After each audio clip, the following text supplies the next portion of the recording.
من الشيطان الرجيم. بسم الله الرحمن الرحيم. ويا قوم استغفروا ربكم إنه كان غفارا يرسل السماء عليكم مدرارا ويمددكم بأموال وبنين ويجعل لكم جنات ويجعل لكم أنهارا ما لكم لا تدعون لله وقارا. صدق الله العظيم. بزرگان محترم اور عزیز دوستوں،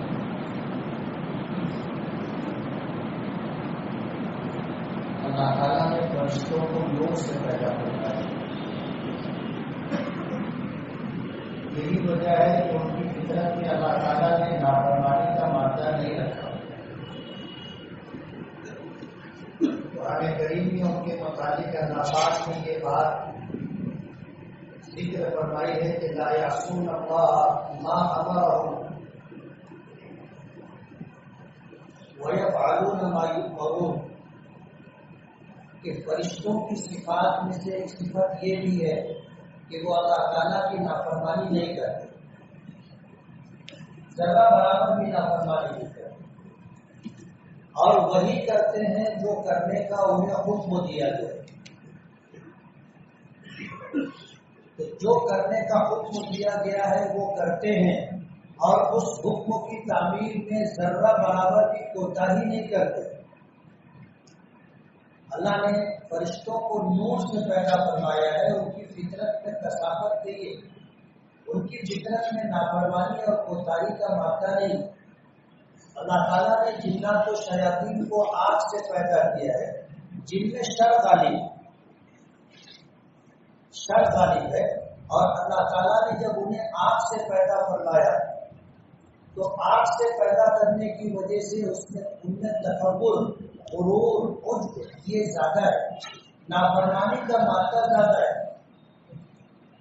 حضرت آدم علیہ السلام کی پیدائش سے آپ اندازہ کر سکتے ہیں کہ اللہ تعالیٰ نے جب حضرت آدم علیہ السلام کو پیدا کرنے کا ارادہ فرمایا تو فرشتوں کو حکم دیا کہ زمین پر جائیں اور مٹی لے کر کے آئیں. فرشتوں نے اللہ کے حکم کی تعمیل کی اور زمین پر آ کر مختلف حصوں سے مٹی لے کر کے گئے.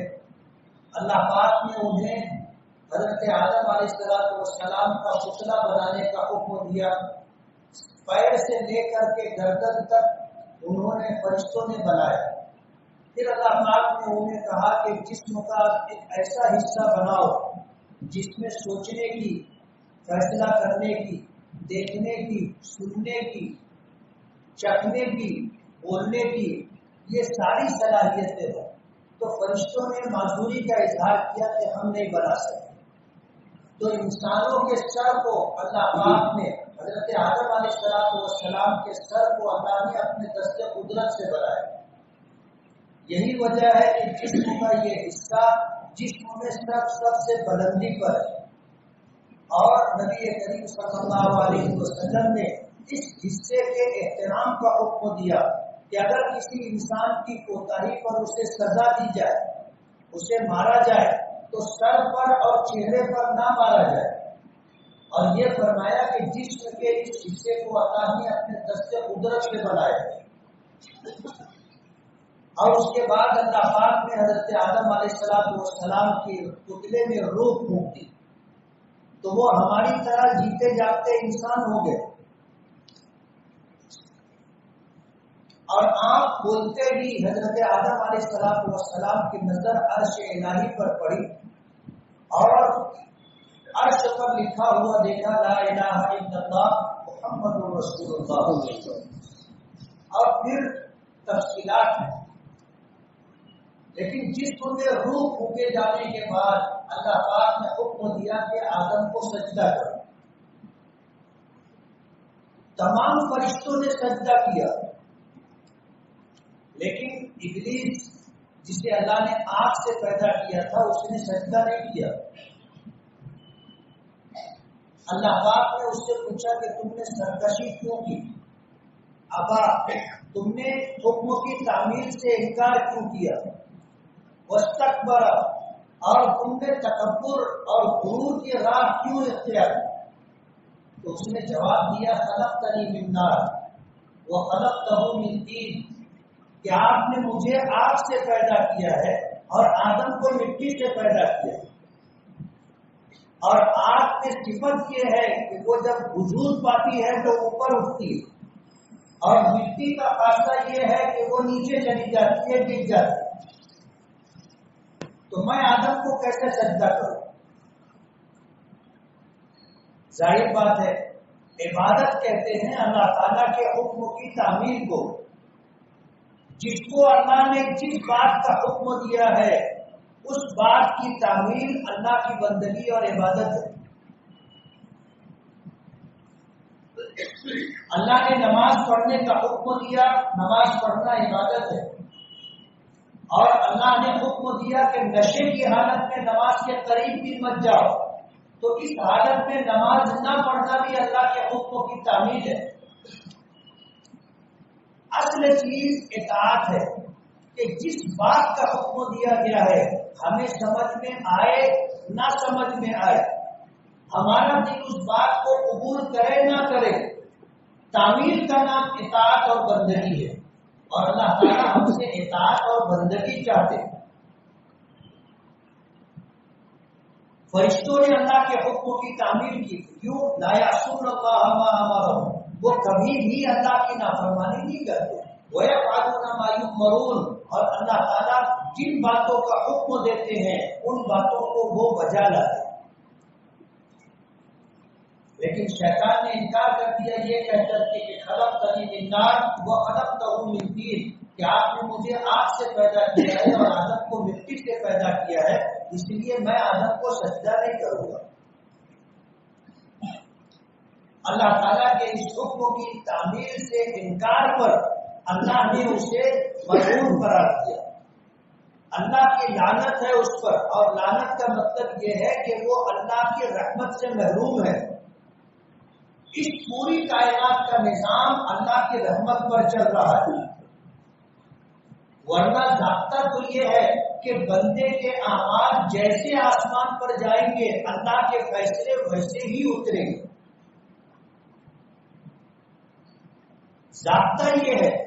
لیکن اللہ تعالیٰ کا اپنے مخلوق سے رابطہ کچھ اور ہے، وہ رحمت کا رابطہ ہے۔ ورنہ آپ سوچو، کل ہم نے اللہ کی نافرمانی اور اللہ کی نافرمانیوں کے ساتھ بغیر توبہ کیے ہم رات میں سو گئے تھے، صبح اللہ نے ہمیں زندگی دی، ہم اٹھ گئے، اللہ نے ہمیں روزی بھی دی، ہم نے اپنی ضرورتیں بھی پوری، یہ اللہ تعالیٰ کی ہم سے محبت ہے اور یہ رابطے کی بات ہے۔ ورنہ ضابطے کی بات یہ ہے کہ کل ہم نے جو کچھ کیا تھا اس کا صلہ اور بدلہ آج مل جانا چاہیے،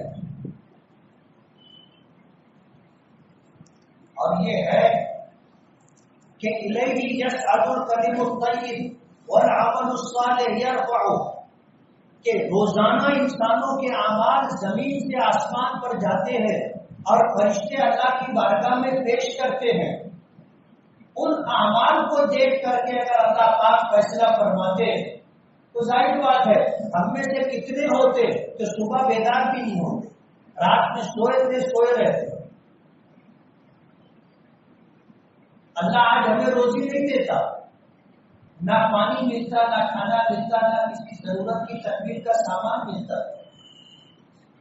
ضابطے کی بات یہ تھی، لیکن حدیث پاک میں آتا ہے الخلق عیال اللہ، مخلوق اللہ کا کنبہ ہے، اور اللہ تعالیٰ خالق ہے، اور خالق ہونے کا مطلب یہ ہے کہ مخلوق کے اعمال سے اللہ متاثر نہیں ہوتے، اللہ متاثر نہیں ہوتے، اور اعمال کو دیکھ کر کے اللہ پاک فیصلہ نہیں فرماتے۔ یہ ساری مخلوق یعنی ہم اور آپ اللہ کا کنبہ ہے۔ ایک ماں ایک باپ کو اپنی اولاد سے جتنی محبت ہوتی ہے، سرکار دو عالم صلی اللہ علیہ وسلم نے فرمایا کہ اللہ تعالیٰ کو اپنی مخلوق سے اس سے 70 گنا زیادہ محبت ہوتی ہے۔ ایک ماں باپ ہمیں اپنی محبت کی بنیاد پر جو کچھ دے دیتے ہیں یا دینا چاہتے ہیں، اللہ تعالیٰ اس سے 70 گنا زیادہ ہمیں عطا کرتا ہے۔ یہ تو ہے اللہ سے ہمارے رابطے کی بات، اور اس پوری کائنات کا نظام اللہ کی رحمت پر چل رہا ہے۔ فیصلہ کل قیامت کے دن ہوگا، آج فیصلے کا دن نہیں ہے، آج فیصلے کا دن نہیں ہے، فیصلہ کل قیامت کے دن اللہ کی بارگاہ میں جب ہماری آپ کی پیشی ہوگی، اس پیشی پر انسان اپنے تمام اعمال کے ساتھ وہاں کھڑا ہوگا، اس وقت اللہ پاک فیصلہ فرمائے، اور فیصلہ بھی اللہ تعالیٰ اس وقت رحمتوں کے ساتھ کریں گے۔ سرکار دو عالم صلی اللہ علیہ وسلم نے فرمایا کہ لوگ اللہ کی رحمتوں کی بنیاد پر جنت میں جائیں گے، ورنہ اللہ کی بارگاہ میں 3 قسموں کی عدالتیں ہوں گی، 3 قسموں کی عدالتیں، اور ان 3 قسموں کی عدالتوں میں انسان کو پیش ہونا پڑے گا۔ حدیث پاک میں آتا ہے کہ پہلی عدالت نعمتوں کی ہوگی۔ آپ نے پڑھا ہوگا لَتُسْأَلُنَّ يَوْمَئِذٍ عَنِ النَّعِيمِ، چھوٹی سورت کی آیت ہے، تقریباً سبھی کو یاد ہو کہ اللہ تعالیٰ اس دن ضرور بھی ضرور نعمتوں کے متعلق پوچھیں گے، سوال کریں گے، ہم سے ہماری نعمتوں کے بارے میں پوچھا جائے گا۔ لَتُسْأَلُنَّ يَوْمَئِذٍ عَنِ النَّعِيمِ، اور ہمیں جواب دینا پڑے گا۔ حدیث پاک میں آتا ہے کہ پہلی عدالت نعمتوں کی ہوگی، جہاں نعمتوں کے بارے میں پوچھا جائے گا کہ اللہ نے تمہیں انسان بنایا تھا، اللہ چاہتے تو غیر بھی بنا سکتے تھے، بندر بنا کر کے بھی پیدا کر سکتے تھے، اور کسی جانور کی شکل دے سکتے تھے، ہمیں کوئی حق کے اعتراض تو نہیں تھا۔ جیسے آج جن مخلوقات کو بیل کی شکل دی گئی ہے، گدھے کی شکل دی گئی ہے، وہ اللہ سے کوئی شکایت نہیں کرتے، ان کو حق بھی نہیں۔ اگر ہم کو بھی ایسا ہی دوسری مخلوق کی شکل دے دی جاتی تو ہم کیا کر سکتے؟ یہ تو اللہ کا کرم ہے کہ اللہ نے ہمیں اشرف المخلوقات بنایا۔ وَصَوَّرَكُمْ فَأَحْسَنَ صُوَرَكُمْ، اللہ پاک فرماتے ہیں کہ اللہ نے تمہاری شکلیں بنائی، اور تمام مخلوقات میں اللہ نے سب سے بہتر شکل تمہیں دی، اشرف المخلوقات بنایا۔ انسان سے زیادہ خوبصورت کوئی دوسری مخلوق نہیں۔ کل درس قرآن میں یہ بات میں نے کہی تھی، رنگ برنگی مخلوقات ہو سکتی ہے، آدمی ان کو دیکھ کر ان کی خوبصورتی کے اوپر خوبصورتی سے متاثر ہو جائے، لیکن شکل جو اللہ پاک نے دی ہے انسانوں کو، اس سے بہتر شکل اللہ نے کسی مخلوق کو نہیں دی، اور اللہ نے خود فرمایا وَصَوَّرَكُمْ فَأَحْسَنَ صُوَرَكُمْ، کہ ہم نے تمہاری شکلیں بنائی، صورتیں بنائی، اور تمام مخلوقات میں سب سے بہتر شکل و صورت میں آتا ہے۔ یہ اللہ کی بہت بڑی نعمت ہے۔ اللہ نے جب انسان بنایا تو اس پوری کائنات پر اللہ نے ہمیں حکومت کا، اقتدار کا اختیار دیا ہے۔ یہ ساری مخلوقات ہمارے تابع ہیں۔ ہاتھی جیسا، گھوڑے جیسا، بیل جیسا طاقتور جانور ہمارے حکموں کے تابع رہتا ہے۔ آپ نے دیکھا ہوگا ہاتھی کی گردن پر ایک انسان دبلا پتلا بیٹھا ہوتا ہے، اور ہاتھی اس کے حکموں کی تعبیر کرتا ہے۔ سرکار دو عالم صلی اللہ علیہ وسلم نے فرمایا کہ اللہ تعالیٰ نے ان تمام مخلوقات کو تمہاری خدمت کے لیے پیدا کیا، اور تمہیں آخرت کے لیے پیدا کیا۔ تو ہمیں اللہ نے انسان بنا کر کے پوری کائنات پر اقتدار اور اختیار عطا کیا ہے۔ یہ اللہ کی اتنی بڑی نعمت ہے کہ ان دنیا کھولے تک لکھوں، یہ پوری دنیا تمہارے لیے پیدا کی ہے۔ وَإِنَّكُمْ خُلِقْتُمْ لِلْآخِرَةِ، اور تمہیں اللہ نے آخرت کے لیے پیدا کیا۔ سوال ہوگا ہم نے تمہیں انسان کی شکل عطا کی تھی، اشرف المخلوقات بنایا تھا، اس نعمت کے بدلے میں نیکیاں جمع کراؤ۔ اب ظاہر بات ہے کہ اگر ایک گلاس پانی کی قیمت کر 250 برس کی نیکی کوئی بنی اسرائیل کا آدمی تو ظاہر دے سکتا ہے، تو اللہ کی نعمتوں کے بدلے میں ہم کتنی نیکیاں لے کر کے جائیں گے کہ ہم اللہ کی نعمتوں کا معاوضہ اور اس کی قیمت چکا سکیں۔ حدیث پاک میں آتا ہے کہ نعمتوں کی عدالت میں آدمی پہنچے گا، نیکیاں ختم ہو جائیں گی۔ ظاہر بات ہے ایک نعمت تو اللہ نے ہمیں نہیں دی، وَإِن تَعُدُّوا نِعْمَتَ اللَّهِ لَا تُحْصُوهَا، اگر تم اللہ کی نعمتوں کو شمار کرنا چاہو، گننا چاہو تو گن نہیں سکتے۔ ہارون رشید کے دربار میں ایک بزرگ آئے، اہل دل آئے۔ ہارون رشید نے کوئی بات کہی، انہوں نے نصیحت کے طور پر یہ بات کہی کہ اگر تمہیں پیاس لگے، ہارون رشید سے کہا اگر تمہیں پیاس لگے اور شدت کی پیاس لگے، تم تڑپنے لگ جاؤ، پانی نہ ہو، ایسی سخت مجبوری میں اگر کوئی تمہارے پاس پانی لائے اور اس کی قیمت مانگے تو تم کیا قیمت دو؟ ہارون رشید نے سوچ کر کہا کہ اپنی آدھی سلطنت۔ جب پانی نہیں ہے، موت سر پر آ چکی ہے، حالت کانٹا ہو چکی، اب جان پر بن آئے، آدھی سلطنت ہو، تو پھر انہوں نے کہا کہ وہ پانی تم نے آدھی سلطنت دے کر کے پی لیا، اور پی لینے کے بعد تمہارا پیشاب رک گیا۔ جن کا کبھی پیشاب رکا ہو ان کو سمجھ میں آئے گا کہ پیشاب رکنے کی تکلیف کیا ہوتی، ورنہ نعمتوں کا ہمیں احساس نہیں ہے۔ ہم صبح سے پانی پیتے رہتے ہیں، رات سوتے وقت تک پیتے رہتے ہیں، رات میں بھی اٹھ کر کے پیتے ہیں۔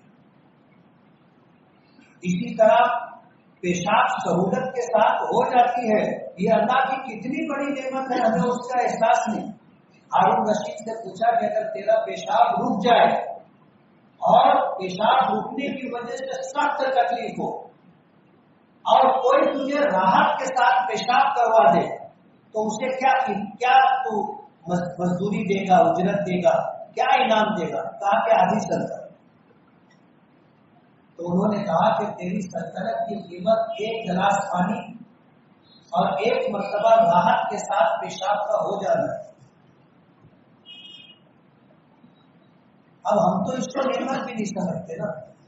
صبح راحت کے ساتھ پیشاب ہو گئی، ہمیں نہیں معلوم کہ یہ اللہ کی نعمت ہے، لیکن یہ نعمت ہے اور اتنی بڑی نعمت ہے کہ اگر پیشاب رک جائے تو پتہ چلے گا کہ پیشاب ہو جانا اللہ کی کتنی بڑی نعمت ہے۔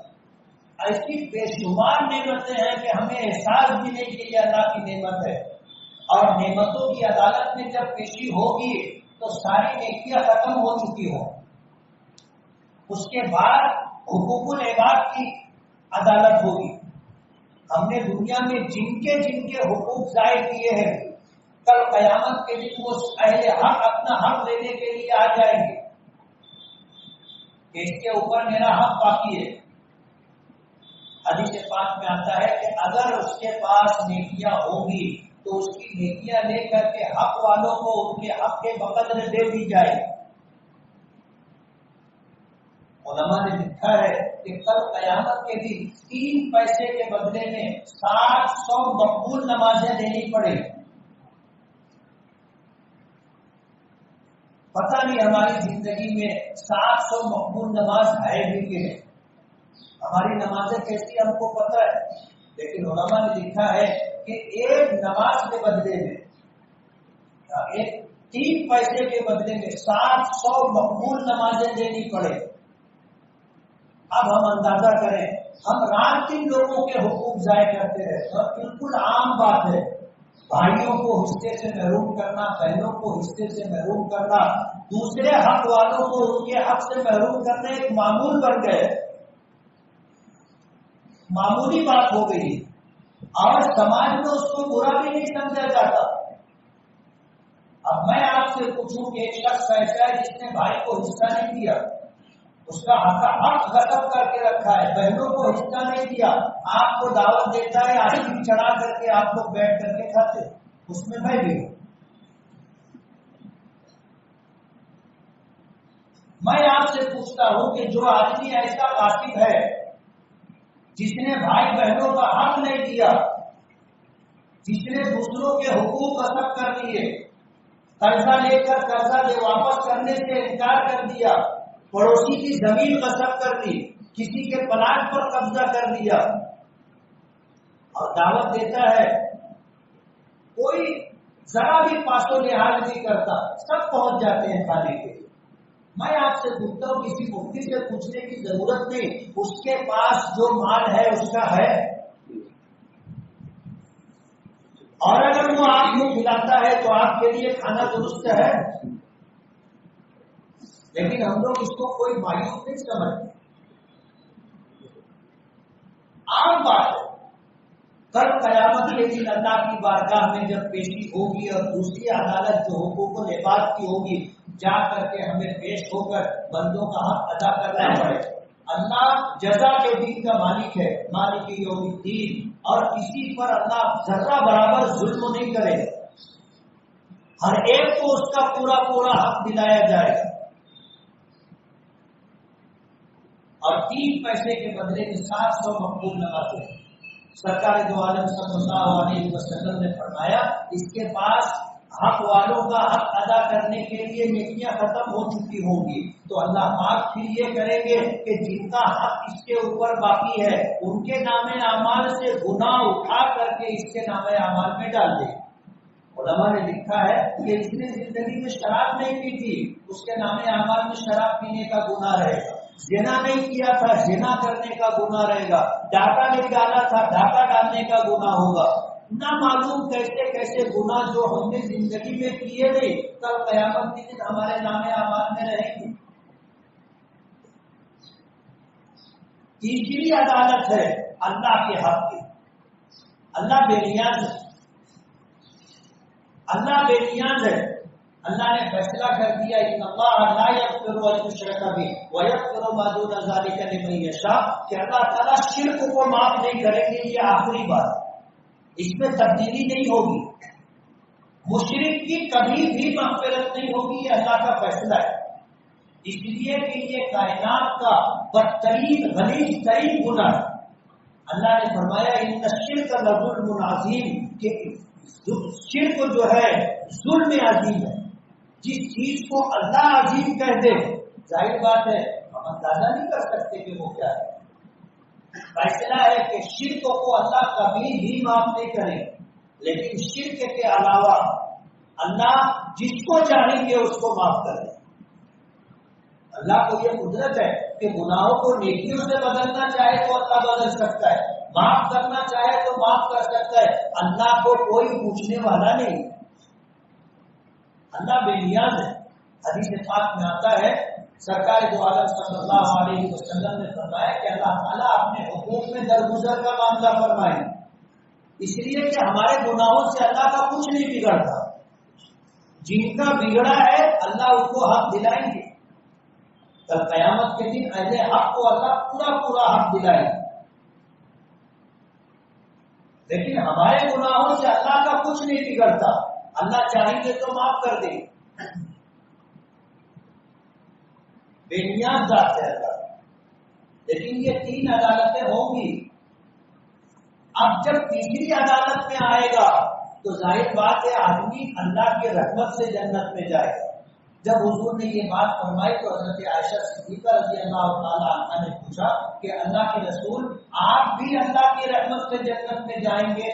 امام بخاری رحمۃ اللہ علیہ نے اس واقعے کو ذکر کیا ہے اور حضور کے یہ الفاظ ذکر فرمائے کہ نعم حتی وشیت رحمت ربی، ہاں مجھے بھی میرے پروردگار کی رحمت ڈھانپ دے گی تو میں جنت میں جاؤں۔ جب حضور یہ بات فرما رہے ہیں تو ہم میں سے کون ہے جو اپنے اعمال کی بدولت جنت میں جائے گا؟ یہ رابطے کی بات، ضابطہ کچھ اور ہے۔ ضابطہ تو یہ ہے کہ جتنی نیکی کر کے گئے اتنی نیکی ہمیں مل جائے، جتنے گناہ کیے اس کے بقدر سزا ملے گی، یہ ضابطے کی بات ہے۔ سفارشات پر معاف کر دینا یہ رابطے کی بات ہے، لیکن اس دنیا میں کچھ اعمال ایسے ہیں کہ ان کی نحوستیں اس دنیا میں ہمیں متاثر کرتی ہیں۔ بارش کا موسم ہے، مالیگاؤں میں بارش نہیں، معمولی چھینٹے پڑ جاتے ہیں، اس سے ہماری ضرورت پوری نہیں ہوگی۔ بارش اللہ کی رحمت ہے۔ حدیث پاک میں آتا ہے کہ اگر انسانوں کے علاوہ دوسری بے زبان مخلوقات نہیں ہوتی تو ایک قطرہ بارش بھی نہیں ہوتی۔ ہمارے اعمال کی بدعمالیوں کی وجہ سے بارش رکی ہوئی ہے اور ہمیں اس کا احساس نہیں۔ حدیث پاک میں آتا ہے کہ وہ قوم جو زکات روک لیتی ہے اللہ بارش روک دیتا ہے۔ ظاہر بات ہے زکات کا حکم مسلمانوں کے لیے، ہندوؤں پر زکات نہیں ہے، غیر مسلموں پر زکات نہیں ہے۔ ان سے تو ایک مطالبہ ہے کہ پہلے ایمان لاؤ، ایمان لائیں گے پھر مطالبہ ہوگا کہ نماز پڑھو، روزہ رکھو، زکات دو، حج کرو، سارے مطالبات بعد میں، پہلے مطالبہ ہے ایمان لاؤ۔ اب وہ ایمان ہی نہیں لائے تو ان سے کوئی دوسرا مطالبہ نہیں۔ نماز ہم پر فرض ہے، زکات ہم پر فرض ہے، روزہ ہم پر فرض ہے، حج ہم پر فرض ہے۔ ہم زکات ادا کریں گے تو زکات ادا ہوگی اور بارش ہوگی۔ حدیث پاک میں آتا ہے جو قوم زکات روک لیتی ہے اللہ بارش روک لیتا ہے، جو قوم ناپ تول میں کمی کرتی ہے اللہ بارش روک لیتا ہے اور قحط مسلط کر دیتا ہے۔ ظاہر بات ہے بارش نہ ہونے کے ذمہ دار ہم اہل ایمان ہیں، بارش نہ ہونے کے ذمہ دار ہم اہل ایمان ہیں۔ اور حضور نے جب یہ بات فرمائی ہے تو بات ختم ہو گئی کہ زکات روک لینے کی وجہ سے اللہ بارش روک لیتا ہے، اور جو قوم نام طور میں کمی کرتی ہے اللہ ان پر قحط مسلط کر دیتا ہے۔ اس لیے کہتے ہیں نا کہ آوا کا آوا بگڑا ہوا ہے، نیچے سے لے کے اوپر تک خرابی ہی خرابی ہے۔ ابھی رمضان کا مہینہ گزرا ہے، بارش کا موسم ساتھ ساتھ ہے، ہم کیا کسی کو کہیں کہ تم نے زکات پوری ادا نہیں، لیکن نتیجہ ہمیں بتاتا ہے کہ جب ہمارے آقا نے یہ بات فرمائی کہ جو قوم زکات روکتی ہے اللہ بارش روک دیتا ہے، اب کسی اور کو کیا کہیں؟ سماج میں پھیلی ہوئی برائیاں، گناہوں کی کثرت، یہ سب وہ بدعمالیاں ہیں جو ہمیں اللہ کی رحمت سے دور کرتی جا رہی۔ اگر دوسری بے زبان مخلوقات نہیں ہوتی اور اللہ اس پوری کائنات کا رب نہیں ہوتا تو ہم کو ایک دانہ کھانے کے لیے اور ایک قطرہ پینے کے لیے نہیں ملتا۔ آج مسلمان تو مسلمان، غیر مسلم بھی اس بات کا ہم سے مطالبہ کرنے لگے کہ نماز پڑھو بارش نہیں ہو رہی۔ ان کو بھی ہم سے یہ عقیدت ہے، وہ یہ نہیں سمجھتے کہ بارش ہماری وجہ سے رکی ہے، ہماری بدعمالیوں کی وجہ سے رکی ہے، زکات نہ دینے سے رکی ہے، ان کو ہم سے عقیدت ہے۔ وہ ایسا سمجھتے ہیں کہ ہم نماز پڑھتے ہیں، دعا کرتے ہیں تو بارش ہو جاتی ہے، وہ اسی عقیدت اور محبت میں ہم سے کہتے ہیں کہ آپ نماز پڑھو، لیکن ہم اپنے گریبان میں سر ڈال کر کے دیکھیں کہ سچائی کیا ہے۔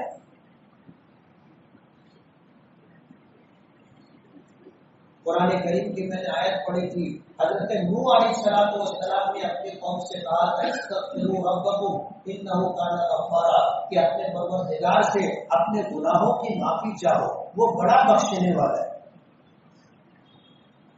بڑا بخشنے والا ہے۔ ہمارے گناہوں سے اللہ کا کچھ بگڑتا نہیں ہے، ہم اگر نادم اور شرمندہ ہو کر کے اللہ سے اپنے گناہوں کی معافی مانگیں گے اللہ معاف کر دے گا۔ یہ نبی کی کہی ہوئی بات ہے، اور اس بات کو اللہ نے قرآن کریم میں ذکر کیا ہے۔ قرآن کریم میں آ جانا اس کی صداقت پر مہر لگی ہوئی ہے کہ یہ بالکل صحیح بات ہے۔ استغفروا ربکم انہ کان غفارا، تم اپنے پروردگار سے اپنے گناہوں کی معافی چاہو، اللہ بڑا بخشنے والا ہے۔ یرسل السماء علیکم مدرارا، استغفار پر اللہ 5 طرح کی نعمتیں عطا کرتے ہیں، 5 طرح کی نعمتیں، اور پہلی نعمت یرسل السماء علیکم مدرارا، اللہ تعالیٰ آسمان سے موسلا دھار بارش برسائے گا۔ یہ استغفار کا پہلا خاصہ ہے، اور استغفار کی کثرت کی پہلی برکت ہے کہ پانی جیسی نعمت اللہ عطا کرتا ہے۔ اور قرآن کریم میں ہے کہ وجعلنا من الماء كل شيء حي افلا يؤمنون، کائنات میں ہر چیز کی زندگی ہم نے پانی پر رکھی ہے، ہر چیز کی زندگی پانی پر، کیا پھر بھی وہ لوگ ایمان نہیں لائیں گے؟ یعنی اللہ نے پانی دیا ہے، ظاہر بات ہے اس کا پانی عطا کرنا تمام کائنات کی ہر شے کو زندگی دینا ہے، اور یہ پانی دینے والا اللہ ہے، وہ اگر نہ دے دنیا کی کوئی طاقت ہماری پانی کی ضرورت پوری نہیں کر سکتی۔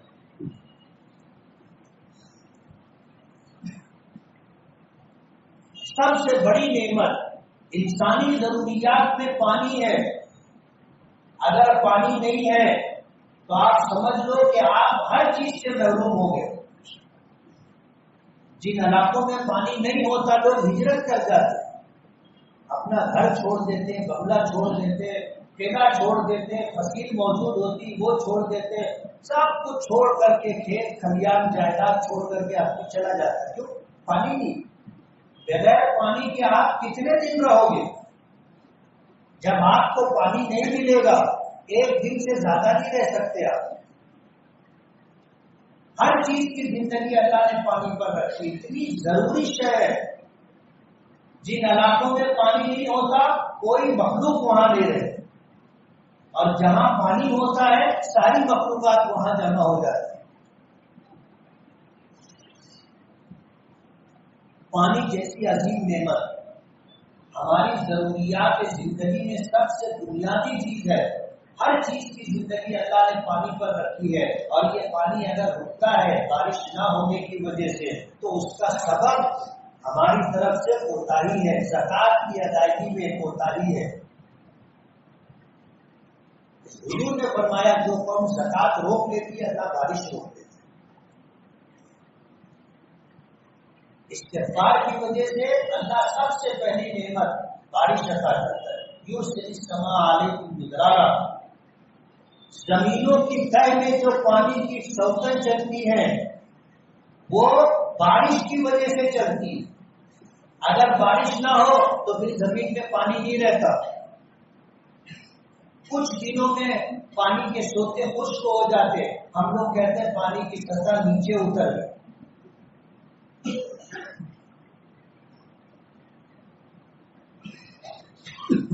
استغفار کی وجہ سے اللہ بارش ہے، اور ظاہر بات ہے استغفار کس کو کہتے ہیں؟ اور وہ استغفار کا مطلب کیا ہے؟ آدمی جو کوتاہی کیا ہے پہلے اس کی تلافی کرے، جو گناہ کر رہا ہے پہلے اس کو چھوڑ دے، اور پھر شرمندہ ہو کر کے اللہ سے معافی مانگے۔ ہم نے جو زکوٰۃ کی ادائیگی میں کوتاہی کی ہے، زکوٰۃ پوری ادا کریں، لوگوں کا حق ادا کرنے میں ہم سے جو کوتاہی ہوئی ہے ہم اس کو ادا کریں، شرمندہ نادم ہو کر کے اللہ سے معافی مانگے، موسلا دھار بارش اللہ برسائیں۔ وَيُمْدِدْكُمْ بِأَمْوَالٍ، اور اللہ تعالیٰ منگی ختم کر دیں گے، روزی کی تنگی اللہ دور کر دیں گے، کاروبار میں خسارہ اللہ ختم کر دیں گے۔ وَيُمْدِدْكُمْ بِأَمْوَالٍ، اللہ تمہیں مال کی نعمت عطا کریں گے۔ تیسری نعمت وَبَنِينَ، اللہ تعالیٰ تمہیں دست بازو اولاد کی شکل میں عطا کرے۔ وَيَجْعَلْ لَكُمْ جَنَّاتٍ، اور چوتھی نعمت اللہ تمہاری زمینوں کو حکم دیں گے کہ وہ تمہیں اپنی ضرورت کی ساری چیزیں مہیا کرے، پھل پھول غلات زمین سے نکلیں گے۔ وَيَجْعَلْ لَكُمْ جَنَّاتٍ وَيَجْعَلْ لَكُمْ أَنْهَارًا، اور اللہ تعالیٰ تمہارے لیے زمین میں پانی کی نہریں جاری کریں گے، کچھ تو تمہیں اوپر دکھائی دیں گی اور کچھ زمین کے اندر چلتی ہیں، جن سے ہم پانی کنووں کے ذریعے سے اور بورنگوں کے ذریعے سے حاصل کرتے ہیں۔ 5 طرح کی نعمتیں اللہ عطا کریں گے استغفار پر۔ بارش رکی ہوئی ہے، جمعیت علماء کی طرف سے ایک اپیل آئی ہے، اور اس اپیل کے ذریعے سے آپ سے یہ تقاضا ہے کہ بارش کے لیے دعا کریں۔ محترم مصلیان کرام، جس قسم کے حالات سے امت مسلمہ دوچار ہے وہ کسی بھی مسلمان سے پوشیدہ نہیں ہے۔ ایک طرف مسلم خواتین کے حقوق کے نام پر مسلم پرست اللہ فرقہ پرستوں کے نشانے پر ہے، طلاق، 1 سے زائد بیویوں سے نکاح اور حلالے پر پابندی کی بات کی جا رہی ہے، اوقاف برباد ہو رہے ہیں اور ہتھیائے جا رہے ہیں، اقلیت مخالف قوانین پاس کروا کر بنیادی حقوق پر ڈاکے ڈالے جا رہے ہیں، تو دوسری طرف ہم لوگ خود اپنی شریعت سے لاپرواہی برت رہے ہیں۔ انٹرنیٹ اور موبائل کے ذریعے بھیانک گناہوں کا ارتکاب معمول بنتا جا رہا ہے۔ آپسی مار پیٹ، قتل و خودکشی روزمرہ کی عادت ہوتی جا رہی ہے۔ ایک سازش کے تحت ہماری بچیاں گھروں سے غائب ہو رہی ہیں یا کی جا رہی ہیں۔ ملک کے کسی حصے میں بہت زیادہ بارش کی وجہ سے تباہی اور جان و مال کے اختلاف کا سامنا ہے، تو دوسری طرف خاطر بارش نہ ہونے کی وجہ سے مخلوق خدا پریشان ہے۔ ہمارے شہر میں بھی یہی صورتحال ہے۔ گزارش ہے ہر ایک اپنے اپنے حالات کو سامنے رکھ کر توبہ و استغفار کا اہتمام کرے اور آخرت میں پیش ہونے کا خوف کر کے اپنے اعمال کی اصلاح کی فکر کرے۔ یہ بھی گزارش ہے کہ جمعہ کے بعد دعا کرے، جس میں توبہ و استغفار کے بعد رحمت والی بارش طلب کرے، برے حالات سے پناہ چاہے۔ نیز پچھلے دنوں جو بچیاں ہمارے شہر سے لاپتہ ہو گئی ہیں، ان کی باقیت و سلامت واپسی کی دعا ہے۔ ائمہ کرام سے گزارش ہے کہ جمعہ سے پہلے اس کو پڑھ کر کے سنا دیں۔ تو ہمیں اپنے حالات کو دیکھ کر کے اصلاح بھی کرنی ہے، اور ہم سے جو کوتاہیاں ہو گئی ہیں اس پر معافی کر کے توبہ و استغفار کر کے اللہ سے رحمت طلب کرنی ہے، اور اللہ تعالیٰ بڑے بخشنے والے ہیں۔ حدیث پاک میں آتا ہے تم لوگوں خطا ہو، تم سب کے سب خطا ہو، لیکن فرمایا وخیر الخطائین التوابون، تم میں بہتر لوگ وہ ہیں کہ خطا ہو جانے کے بعد اللہ سے توبہ و استغفار کریں۔ کوئی ہم میں ایسا نہیں ہے، کوئی ایسا نہیں ہے کہ جو جس سے کوتاہی نہ ہوتی ہو، جانے انجانے میں سب سے ہوتی ہے۔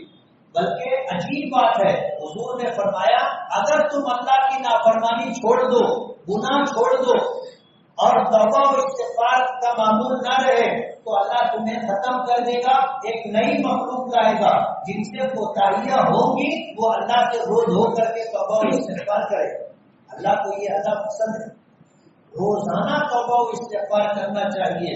ہم سے جانے انجانے میں کوتاہیاں ہوتی، اس لیے اسی توبہ و استغفار پر اللہ پاک کی رحمتوں کا نزول ہوگا۔ ہم خود بھی اہتمام کریں، چلتے پھرتے اٹھتے بیٹھتے اللہ سے استغفار اور توبہ کرتے رہے، اور اسی اپنے گھروں میں بھی اپنے گھر کی ماں اور بہنوں کو اس بات کی تاکید کرے، اپنے بچوں کو اس بات کی تاکید کرے، ہم سے جانے انجانے میں جو کوتاہیاں ہو رہی ہوں اس سے اپنے آپ